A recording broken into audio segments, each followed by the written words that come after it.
Hanukkah is a time of miracles. Hanukkah is a time for giving thanks.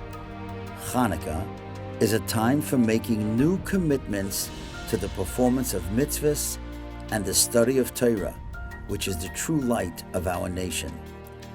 I would like to share some stories with you on these themes, which I hope you will all find enjoyable and inspirational.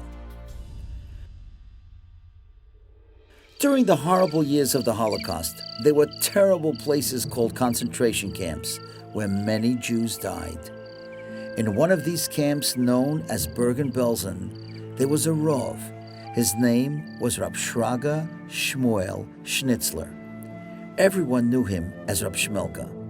He was a beloved Hasidic Yid who always gave chizuk. He gave encouragement to people as he kept on telling them, a Yid never gives up. A Jew never gives up. In 1944, during the month of Kislev, he told the other Yidden in his barrack, we are going to light Hanukkah candles. We are going to have a menorah and we'll be able to celebrate Hanukkah, even here in the barracks of Bergen-Belsen. Now, some of the people thought this was just ridiculous. How in the world could that possibly be? But he was determined to get his hands on some oil and a makeshift menorah. Even as Hanukkah was getting closer and closer, he kept on saying, we can never give up. But of course, there was no oil or any way to light a menorah there. While he was imprisoned in the camp, Rab Shmelka was forced by the Nazis to do a job that had him going out to the fields alongside the camp. A few days before the first night of Hanukkah, when he was out in the field, an incredible thing happened. As he walked, his foot tripped on something sticking out of the ground. When he looked at it more carefully, it seemed there was something buried in the earth. So he waited until nobody was looking. He bent down and pushed away the dirt, and he saw the most incredible thing. It was a little package of oil. Now, how could this be? I mean, this was unbelievable. As he looked closer, he saw that there were other things that were buried under that little jar of oil. This is hard to believe, but he actually saw a little package with woolen strands for wicks and 8 tiny cups for the oil. They had all been wrapped and rewrapped and stored away and buried. Now, it was clear to him that obviously some other Yid in Bergen-Belsen had put this makeshift menorah and oil away so that he should have it for Hanukkah. So Rab Shmelka reburied it carefully again in the exact same spot where he found it. And he ran back to the barracks and he started asking, did anybody hide a menorah? Did anybody hide some oil? No one believed him that there could be such a menorah and oil. The whole next day he watched to see if anyone would be going out to retrieve the oil and the menorah, but no one did. When nightfall of the first night of Hanukkah approached, he secretly went back out to the field and dug up the oil and the menorah and brought it into the barracks. When the guards weren't looking, he and the other Yidden stood around it and lit the menorah. You could imagine that many of them were crying. They just couldn't believe a miracle of Hanukkah here in Bergen-Belsen. And for the rest of Hanukkah, they were able to light the menorah. Eventually, in April of 1945, the Germans gave up and the United States was able to come in and free the prisoners held in the concentration camp. People went to various countries, and Rab Shmelka went to Hungary, and there he became known as the Chaba Rav, as he became a leader for other survivors. A while later, he came to America and visited with the great Satmar Rebbe, the great tzaddik Rabbi Yoel Teitelbaum. The Satmar Rebbe had also been in Bergen-Belsen, so they began talking about their days and their difficulties that they had in the concentration camp. And as they were talking, the Satmar Rebbe said, on the 21st day of Kislev, I was rescued. I was able to get out. And you know something, he said? I always felt a little bad because I had bribed a guard and he let me prepare a menorah and some oil that I had hidden in a field, and it was never used. When Rab Shmelka heard this, his mouth dropped open. He just could not believe what he just heard. And he said, Rebbe, your menorah and the oil, they were used, and you can't imagine how much chizuk and encouragement you gave to people without even realizing it. Rab Shmelka then told him the whole story. The Satmar Rebbe sat back, smiled warmly, and was so content, for once again Hashem had performed a miracle with oil in the month of Kislev. This beautiful story took place recently in Eretz Yisrael. Some of you may know that there is a wonderful organization in Eretz Yisrael called Shuvu. Shuvu means to return, and the people of Shuvu create schools for the children of many Russian Jews who have come to Eretz Yisrael from the former Soviet Union. There, they never had the chance to learn very much about their Yiddishkeit. However, now with Torah education, they can return to the heritage of their ancestors. Often what happens is that the children learn Torah, they learn about mitzvahs, they come back home, and they inspire their parents and families. This is a story about just such a boy. His name was Ilya. Now, Ilya was a very good student, and he loved learning. And he would come home and he would tell his parents everything that he studied in school. Now, when he learned about the importance of Shabbos, he would go home and he would tell his parents, and would you believe it? They became Shomer Shabbos. And when he learned about kosher food and told his family about it, the family began keeping kashrus as well. And when it came to Hanukkah, Ilya would light the menorah, and he would be the one to say the bracha, because he was the only one in the house who knew how to say the bracha in Lashon Kodesh in Hebrew.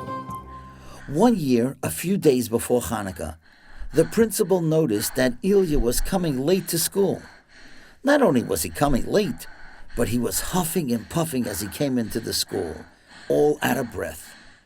The principal called Ilya into the office and he said, "My child, I've noticed that the last couple of days you've been coming late, and you're out of breath.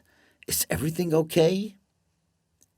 Ilya said to his principal, "Rebbe, I hope you won't be upset with me, but I want to explain.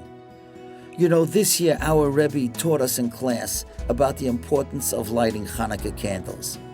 But he did say that the best way to do the mitzvah is to use oil, olive oil, because that's what they used in the Beis HaMikdash. Rebbe, I like to do mitzvahs if I can in the best possible way. But my parents, they don't have a job. They're very poor because they really don't speak the language well. So I didn't want to ask them to go out to buy olive oil because it might be expensive. So I stopped taking the bus, and instead I saved the money that my mother gave me to travel to school so that I would be able to buy oil for Hanukkah. And that's why I was late every day, because every day I was running to school, and it takes about 40 minutes to get here. That's why I'm out of breath.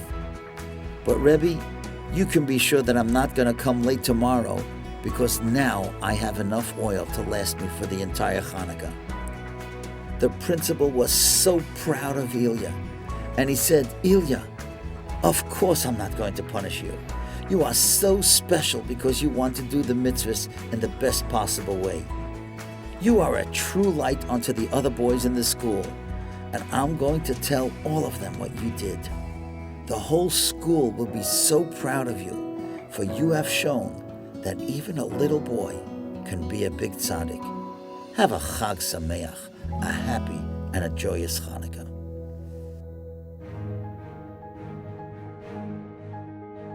There was once a poor Yid who lived in Eretz Yisrael named Rav Lipa. He was so poor that he had to raise money from many different people in order to support his family. So what he did every once in a while was travel to distant lands, and one of the lands that he traveled to was Italy. One Friday morning, he came to the city of Milan, but he didn't know anyone there. He was just walking around, hoping he could find someone who would tell him where the Jewish neighborhood was. As he was walking, a horse-drawn carriage stopped right in front of him. A wealthy man stepped out of the carriage and said to Rab Lipa, "Shalom Aleichem, what's a Jew like you doing here in Milan?" Rab Lipa replied, "I'm looking for the Jewish neighborhood. I don't really know anyone here." The wealthy man said, "Well, you're in luck. I'm Jewish, and I'll be happy to take you to the Jewish neighborhood." Rab Lipa was indeed very fortunate. This man, whose name was Mr. Hilvicht, was so nice to him and invited Rab Lipa to spend Shabbos with his family. And Rab Lipa was thrilled. Friday night, after they came home from shul, Rab Lipa and Mr. Hilvicht came to the beautiful Shabbos table. As they were sitting at the table and singing Zmiris and saying Divrei Torah, Rab Lipa was looking around the elegant room, and then he noticed the break front. And in that cabinet, he had never in his life seen so much silver and so much gold. His eyes were just wandering from shelf to shelf as he studied each bowl and each goblet. And then suddenly he noticed a strange thing. There was a flask, a jar, that seemed to be broken. It had jagged edges, and it certainly didn't seem pretty, and it certainly didn't look like it was expensive. What in the world was it doing there? Mr. Hilvicht noticed that Rab Lipa was staring at the broken jar, and so he asked him, "Do you see something unusual in the break front? You seem to be staring at something." Rab Lipa was surprised that Mr. Hilvicht noticed him staring at the jar, and he said, "Yes, it's that broken jar. It just seems out of place next to the other expensive gold and silver vessels that you have here." Mr. Hilvicht then told Rab Lipa the following incredible story that explained it all. He began, "I was born in Amsterdam, and I lived there with my parents as a religious boy in our wonderful home. When I was 18 years old, I was asked to come to Italy to help my grandfather with his business, and I did that. And when he passed away, I took over his business, and then it really began to prosper. As I was making more and more money, I was so involved in the business, I was so busy, that sometimes I missed davening. I just felt I just didn't have the time to daven. But slowly but surely, that led to my becoming less observant of mitzvahs. I started falling away from Yiddishkeit. I started falling away from my practice of Judaism. Eventually, I became quite wealthy. I got married, I had children, but I did not any longer live the life of my parents or the life that I lived as a child. One day, I was walking in the street, and I see a whole group of children surrounding one little boy who was crying. I walked over to the little boy, and I heard him cry out, "Oh, what am I going to tell my father? What am I going to tell my father?" I asked the boys, "What's going on? What happened here?" And one of the boys told me that the little boy who was crying came from a very poor family, and his father had saved money all winter to be able to buy oil for the Hanukkah menorah, which was going to be used that night. The boy's father had told him to go out and buy the oil, and that he should come straight home and not play with the other children. And now the crying boy added, "But I didn't listen, and I played with everyone here, and somebody bumped into the jar and it broke, and now I have no oil for Hanukkah. What am I going to tell my father?" Mr. Hilvicht said, "I told the boy to come with me, and I bought him a brand new bottle of oil and gave it to him to give to his father. He thanked me and was able to go home very happy."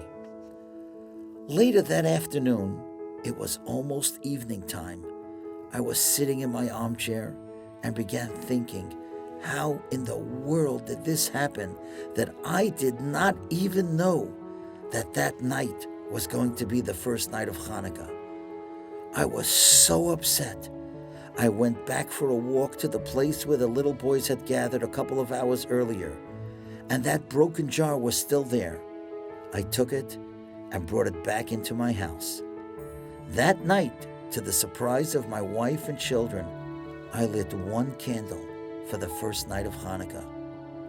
My wife and children asked, "What is this?" And I began explaining to them about the miracles of Hanukkah as I remembered them from when I was a child.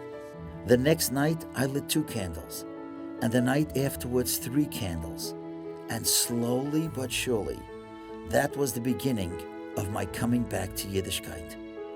My wife and children soon realized how important this was to me, and with their understanding, you see today, we live in a very frum, wonderful, happy environment. But it all started because of that broken jar, and that's why I keep it in the break front. It helps remind me that one day we all have to ask ourselves that same question. What am I going to tell my Father? Our Father in heaven, that's Hashem. He loves us and He watches us, and eventually we're going to have to answer for everything that we do and everything that we didn't do. I'm forever grateful to that little boy for that comment, because that is what brought me back to the ways of my father and mother. It brought me back to the ways of my ancestors, and that's why I keep the jar with me.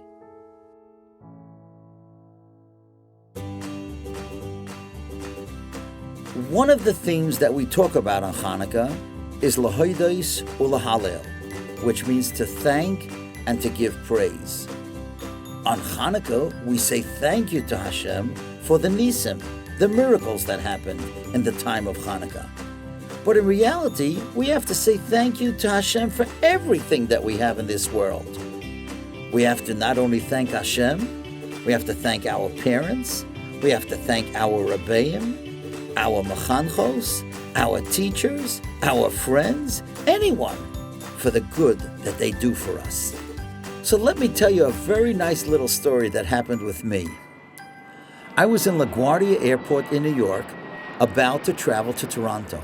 And as I was going through security, I put all my things into numerous bins so that they could put it through the X-ray machine.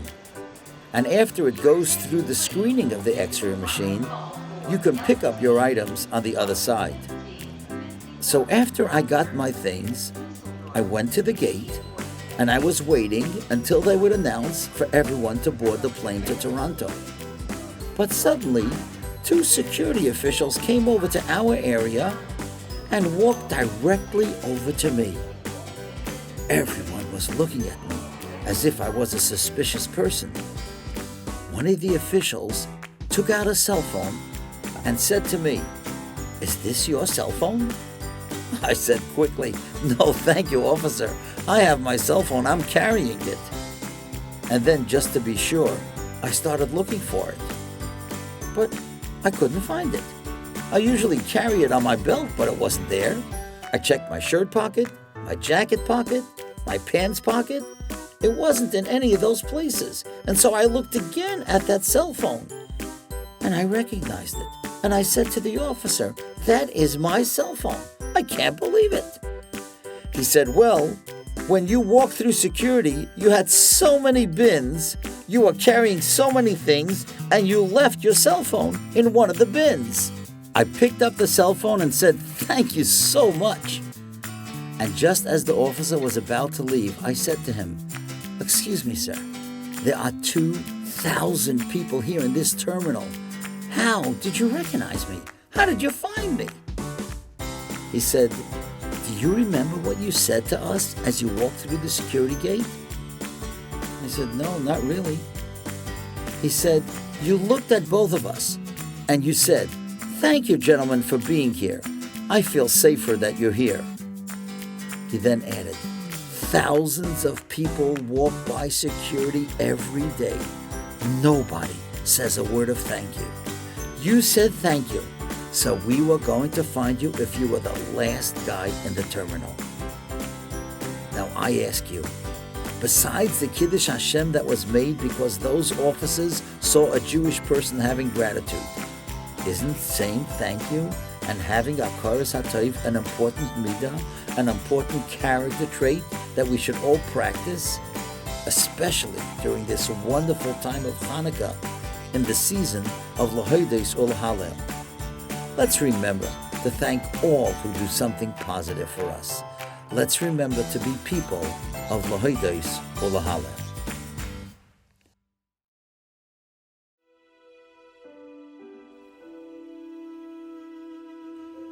I once visited the city of Rome in Italy and saw that there was an arch that is more than 50 feet tall. It's called the Arch of Titus, or the Arch of Titus. Titus is the Roman general who was responsible for the conquest of Yerushalayim and for the destruction of the second Beis Hamikdash. On the outside of the arch, near the top, there is an engraving that shows the very sad, broken people of Klal Yisrael carrying out the menorah which stood in the Beis Hamikdash. They were going out of Yerushalayim. When I saw that arch, I was wondering, why does Hashem allow that arch to be standing for so many years in almost perfect condition? It's there almost the exact way it was built. There are so many other ancient arches, temples, and courthouses in that area of Rome that are in ruins. There are some pillars of buildings standing alone. There are stairs leading to doors with nothing behind those doors. But why is this arch almost perfect? I want to tell you something fascinating. In 1953, the great Ponevezher, Rabbi Yosef Kahaneman, came to this arch and looked towards the engraving and pointed and cried out, "Titus, Titus, you thought you would get rid of us. You thought you destroyed Yerushalayim and that the Jewish people would be gone forever. Well, look at the world today. We, the Jewish people, are all over. We are studying Torah and doing mitzvahs. But where is the Roman Empire? It's gone. Not a shred of it remains. Titus, we defeated you." And indeed, Shlomo HaMelech writes in Mishlei, "Ki ner mitzvah v'Torah or." Mitzvahs are like candles. Torah is like a flame of light. It is the performance of mitzvahs and the learning of Torah that lights the way for us in the darkness of Gullus. Perhaps that's why it occurred to me, Hashem has allowed that the arch and its engraving should remain the way it was built for more than 1900 years. The journey into Gullus started after the destruction of the second Beis Hamikdash, and it will continue until Mashiach comes. But for us to survive till then, till Mashiach comes, we must carry the menorah and all that it represents. Ki ner mitzvah v'Torah or. May our performance of mitzvahs and the learning of Torah be a light unto the world, and may those mitzvahs and the Torah study that we do bring us to see yet another light, Oiroi Shel Mashiach, the glorious light of Mashiach. May we all see it in our day.